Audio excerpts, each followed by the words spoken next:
Chairman Peoples Party Bilawal Bhutto से वजीर आला सिंध मुराद अली शाह की मुलाकात। सूबे की इंतजामी और सियासी सूरत हाल पर बातचीत। सिंध के नए IG जावेद आलम ओढो भी बिलावल भुट्टो से मिले और सूबे में कायम अमन के हवाले से लाहे अमल से मुतालिक उन्हें ब्रीफिंग दी गई। चेयरमैन पीपल्स पार्टी बिलावल भुट्टो से वज़ीर आला सिंध मुराद अली शाह की ये मुलाकात हुई।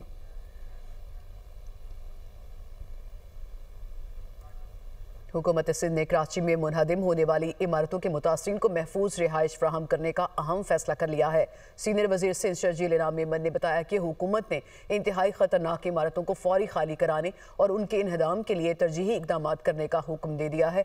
जो इमारतें पहले ही खाली कराई जा चुकी उन्हें जल्द मिसमार कर दिया जाएगा और जबकि जो मुतासरा शहरियों की बहाली है और महफूज रिहाइश को यकीनी बनाया जाएगा, ये उनकी जानिब से बताया गया।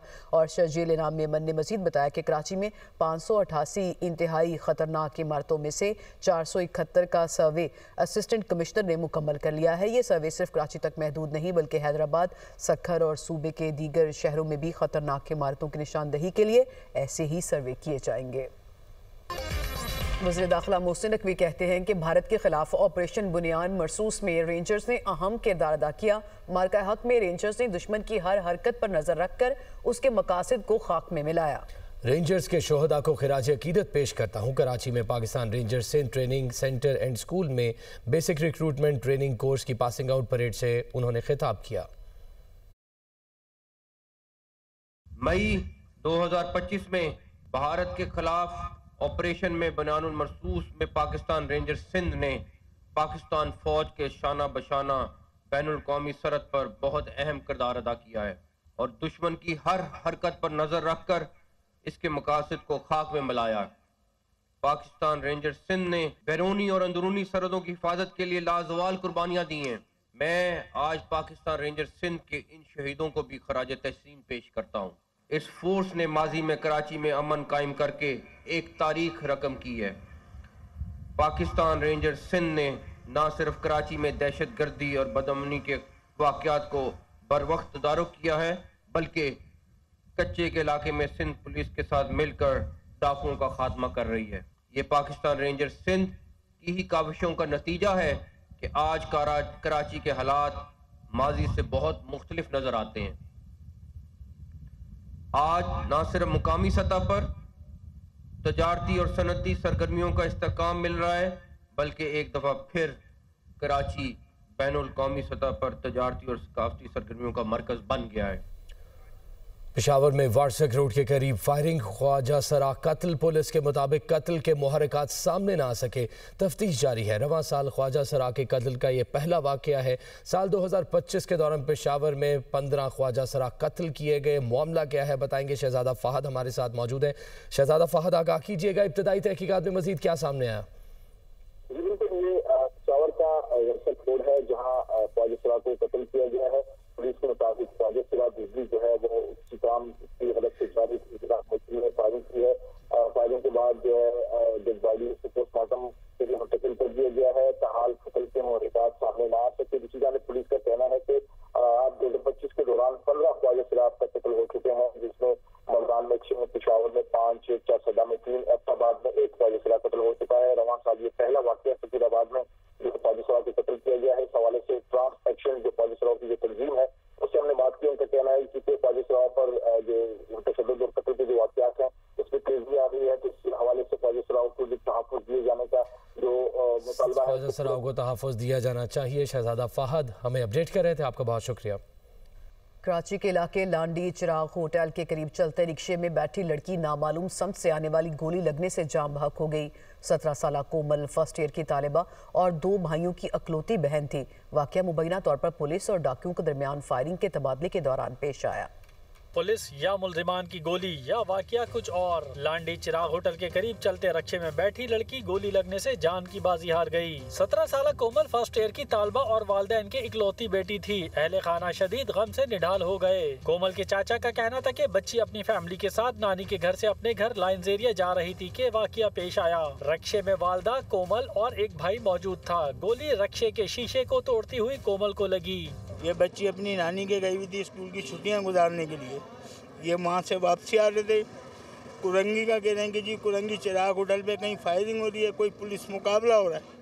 उसके अंदर उस बच्ची को गोली लग गई। SSP कोरंगी फिदा हुसैन के मुताबिक जाए वक़्वा से कुछ दूर ताक़ुब करने वाली पुलिस पार्टी पर फरार होने वाले डाकुओं ने फायरिंग की। फायरिंग के तबादले में एक गोली रक्शे में सवार लड़की को लगी, जिससे वो जाँ बहक हो गई। हुक्काम का कहना है कि वाक़े की मज़ीद तहकीकात के लिए SDPO लांडी की सरबराही में कमेटी कायम कर दी गई है। दूसरी जानिब कोमल के लवाहिकीन ने किसी भी किस्म की कानूनी कार्रवाई करने से इनकार कर दिया है।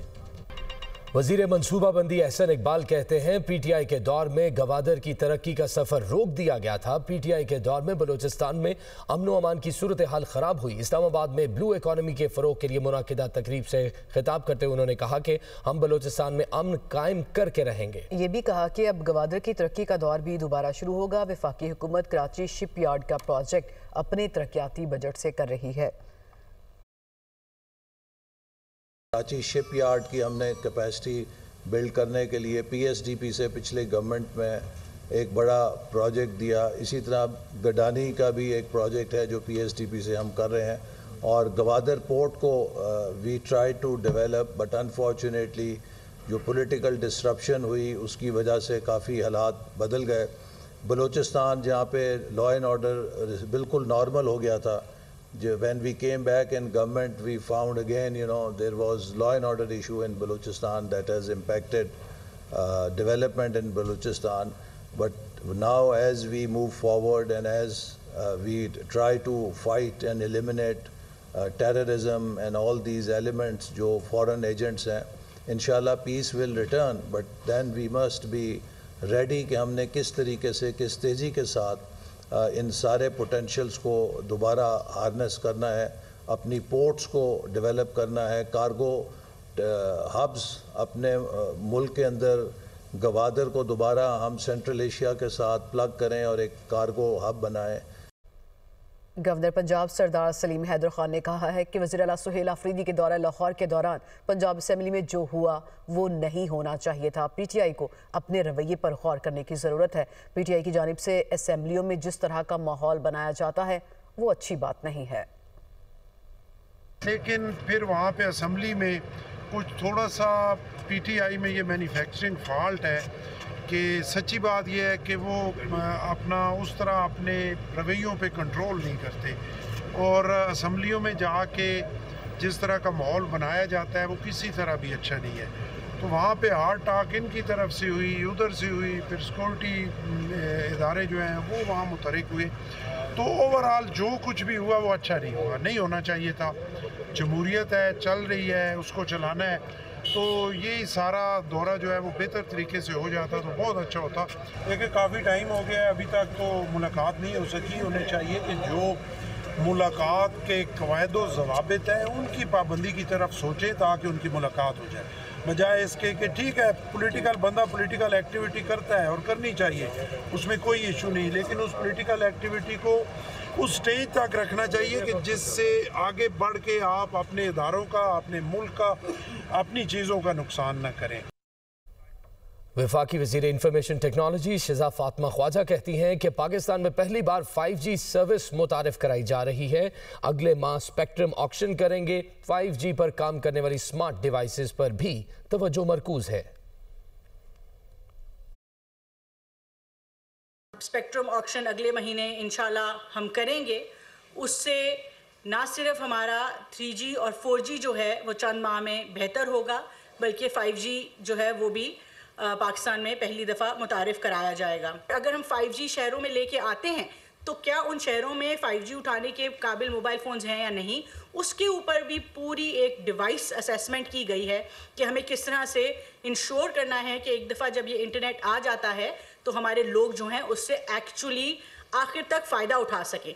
सो एक एंड टू एंड कंसिडरेशन है कि ये नहीं है कि अब हमने ऑक्शन कर दिया तो वहाँ पे मामला पूरा हो गया, मगर वो जो स्मार्ट डिवाइसेस हैं उन पे भी हमारा पूरा फोकस रहेगा। इंटरनेट और कनेक्टिविटी आज एक बुनियाद है किसी भी किस्म की डेवलपमेंट की, और एक्सेस टू इंटरनेट जो है वो कम से कम हमारे लिए मिनिस्ट्री ऑफ IT में हम उसको एक बिल्कुल लिंचपिन समझते हैं अपने किसी भी काम की। अब टेलीनॉर और PTCL के मर्जर के बाद हमारे पास 3 मोबाइल नेटवर्क ऑपरेटर्स हैं और यही ऑप्टिमल सिचुएशन है जो अच्छे ममालिक में हमने देखी। हमारी कोशिश ये है ना सिर्फ सबसे बेहतर सर्विस हमारे लोगों को मिले, मगर हम उसको अफोर्डेबल भी रखें।